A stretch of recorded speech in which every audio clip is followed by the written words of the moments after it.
Imagine a blood-soaked ancient battlefield. Right. Now look at your phone. Yeah, at the comment section of a viral YouTube video, of all things. Exactly.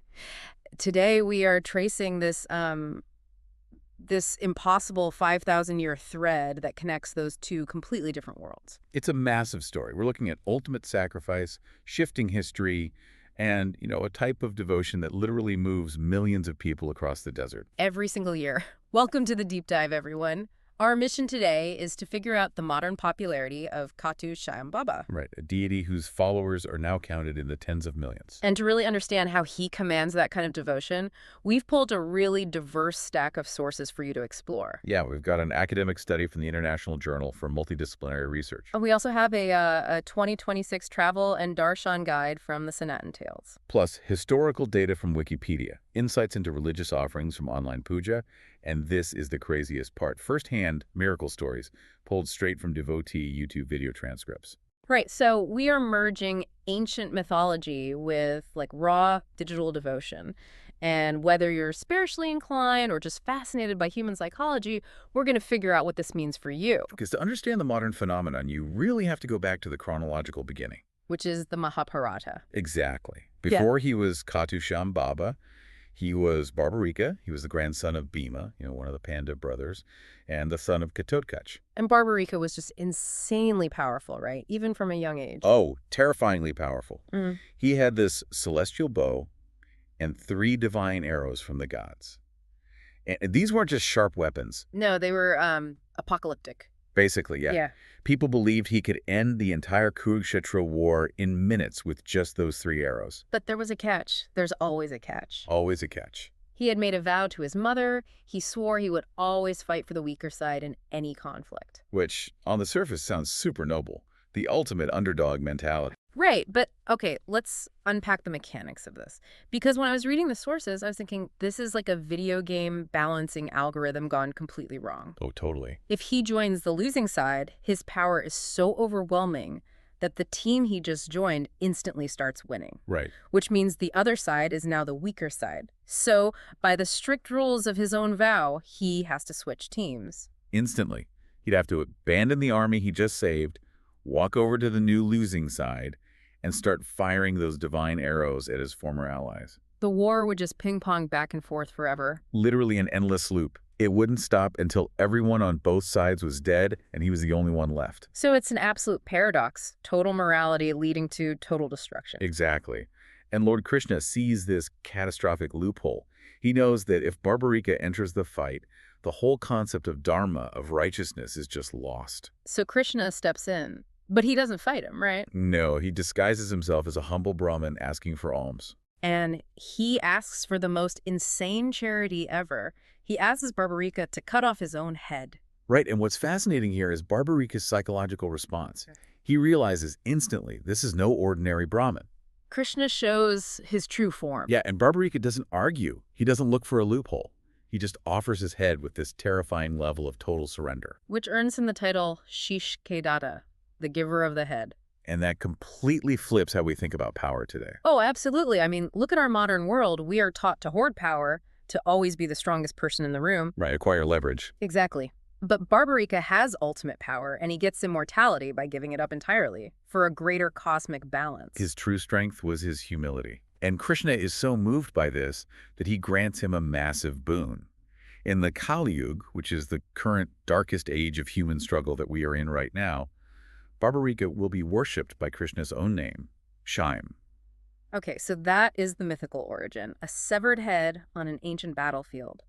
But how does that turn into a GPS-locatable marble temple in Rajasthan? Well, local tradition says that after the war, the head was buried in a place called Khatu Nagar. Which is in the present-day Sakar district. Exactly.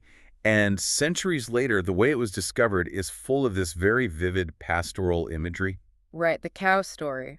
The sources say a local cow would just wander over to a specific patch of dirt every day, and milk would spontaneously flow from her udders directly into the ground. No one milking her, just offering it to the earth. So the villagers dig there, and they find the glowing head of Barbarika. And they give it to a Brahmin for safekeeping.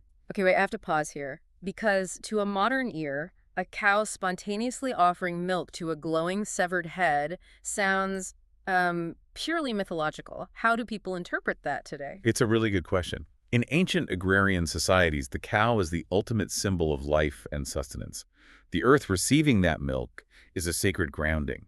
It roots the mythology right into the physical dirt. Oh, that makes sense. It makes the celestial story into something the villagers could literally touch. Right. And after that, the king of Khatu Nagar has a dream telling him to build a temple.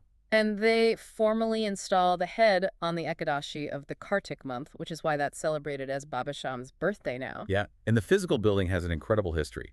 The first structure was built in 1027 AD by Rup Singh Chauhan and his wife, Narmada Kanwar. But the beautiful Makrana marble we see today, that came later, right? Much later, a major renovation in 1720 AD by a ruler named Abhay Singh. So that really grounds the myth in stone. But I was looking at the Wikipedia source, and the history isn't just a straight line, is it? Do all the texts actually agree on this origin? Not entirely. And this is where the historical nuance gets super interesting. Today, the Barbarica story is dominant. But back in 1675, a poet named Durga Das Mathur wrote a poem called the Shyam Pakisi in Braj Bhasha. And what does that poem say? Well, across its 25 couplets, the deity Shyam Khatu is never once identified with Barbarica. Wait, really? Really. The poem explicitly says Shyam is Lord Krishna himself, and that Khatu is his personal capital. Oh, wow. So the identity of the deity shifted over time, like people were worshiping Krishna there, completely separate from the Mahabharata sacrifice. It looks like a merging of spiritual streams. Traditions evolve and absorb each other over centuries. And the temple wasn't always just this peaceful sanctuary either. No, it existed in a violent world. No.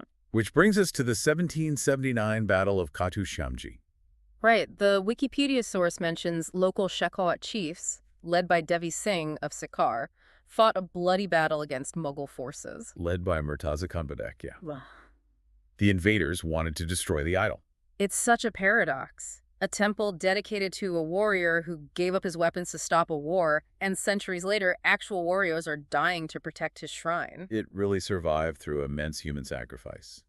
And that fierce protection is woven right into the modern devotion. Speaking of modern devotion, the logistics today are staggering. The 2026 travel guide from the Senator Tales outlines this massive pilgrimage. Yeah, if you're flying in, Jaipur is the nearest airport, about 80 to 90 kilometers away. And Ringus is the closest railway junction, just 17 kilometers out. And once you're there, the temple runs on this relentless schedule from 4:3 a.m. to 10 p.m. It's all structured around the artist, right? Exactly. It simulates the daily life of the deity. You have the Mangala Aarti in the pre-dawn dark to wake him up. Then the Shringar Aarti for bathing and dressing. The Bog Aarti for the midday meal.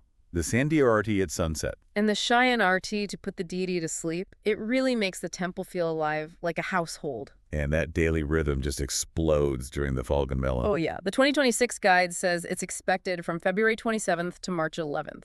Hundreds of thousands of people. And the centerpiece is the Nishan Yatra. Devotees walk that whole 17 kilometers from Riengas, carrying these vibrant triangular flags called Nishan. Saffron, orange, red flags everywhere, but there's one specific flag that really caught my eye in the sources. The Surjgar white flag. Yeah, with the blue horse. What's the story there? It carries incredible historical weight. For over 300 years, devotees have carried this specific flag 152 kilometers on foot. Wow. From the Haryana-Rajasthan border. Exactly. And historically, this wasn't just a walk of penance. It was a defiant act of resistance. Whenever imperial authorities, Mughal or British, tried to lock the temple doors, hoisting this flag was a way of saying, our faith outlasts your empires. That gives me chills. Walking 152 kilometers just to plant a flag of survival. And when they finally arrive, the culmination of all that is the prasad. Right, the offerings. The online puja source details them. Churma, mishri, dry fruits, bundi, and milk here. Notice how simple that is. Nothing luxurious, just traditional agrarian food. So why do the sources claim this simple food brings instant blessings? It's all about the bhava, the pure emotion of the giver. In the tradition, when food is offered with absolute surrender, it becomes a physical vessel for the deity's compassion. So it's believed to actively neutralize negative karma. Exactly. It acts as a spiritual shield. Which perfectly bridges us into the digital age. We've talked about ancient epics and medieval battles, but here's where it gets deeply personal for you, the listener, today. The YouTube transcripts. Yes. The first-hand accounts of modern miracles. The titles the deity has today really set the stage for this. He's Kalyug Ke Avatar, the deity of the current age.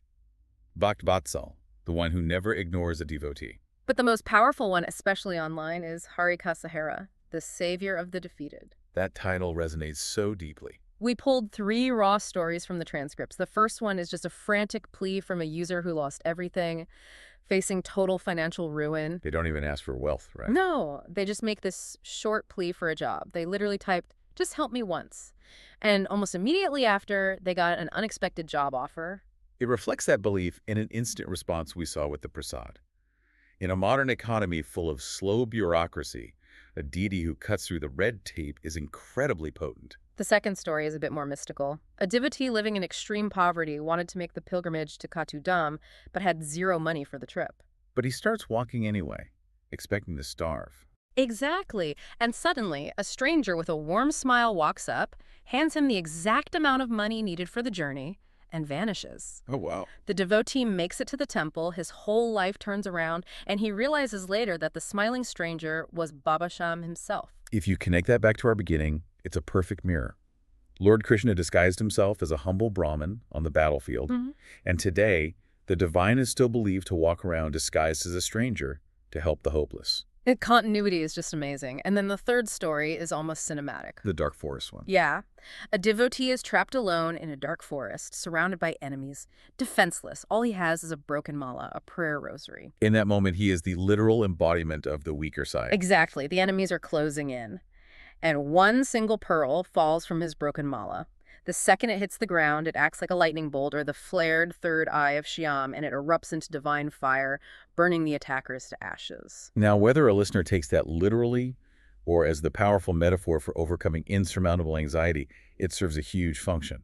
Absolutely. Think about the modern world you navigate every day. It's high pressure, hyper-connected, but so isolating. You can do everything right, follow all the logical steps, and still get overwhelmed by circumstances totally outside your control. Logic and hard work frequently fail to protect us. They do.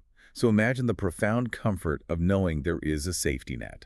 A deity whose explicit job description isn't to reward the victorious, but to be the unfailing support for those who have lost all hope. We have covered so much ground today. We started with Barbarika's unimaginable sacrifice, dissecting his fatal vow to fight for the losing side. We followed that myth as it grounded itself in Rajasthan, leading to a sacred head and a marble temple locals bled to defend. We looked at the sheer logistics of millions walking barefoot for days with 300-year-old flags of resistance. And we saw how all that history distills down into a YouTube comment from someone begging for a job and actually finding grace. It's a testament to how ancient narratives adapt perfectly to modern human needs. And it leaves us with something really profound to think about, something that echoes through all these sources. What's that?